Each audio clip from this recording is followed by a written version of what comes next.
Anything about you.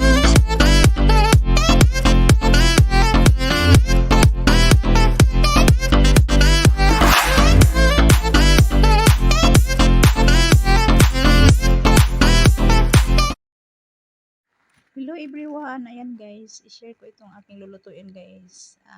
Ito guys ay yung ibon ba? Killbird, yung pangalan niya guys. Ayan, yung paborito sa aking amo nga lalaki guys, yun yung gusto niya ipapaluto guys. Ayan. So ayan guys, yung Killbird yung pangalan niya guys. And then lagyan siya guys ng vegetable.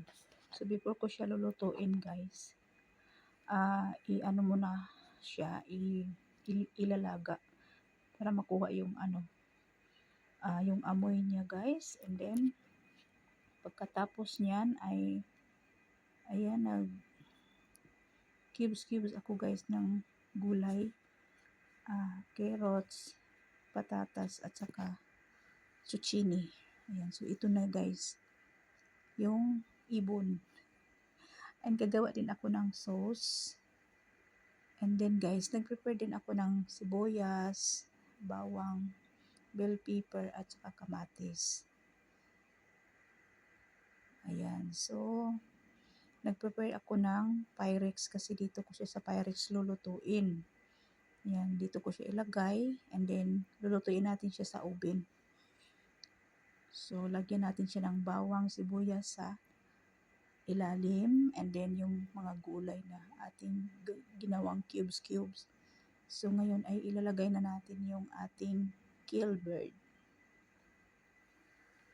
Diba? Pero ako guys, ayaw ko kumain ng ibon.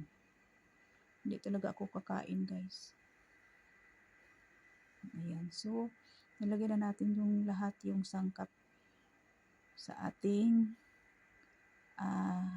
Killbird. Diba? Ilagay natin sa top yung bell pepper.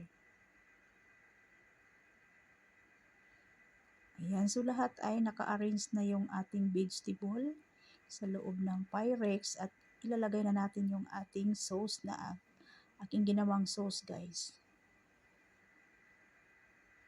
Ayan.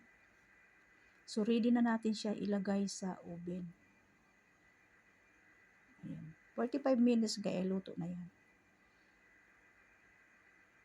Oh, ayan na guys. Luto na yung ating Killbird with vegetable. O, diba? Wala na siyang guys, sabaw. Bali dry siya pagkaluto. So, thank you so much.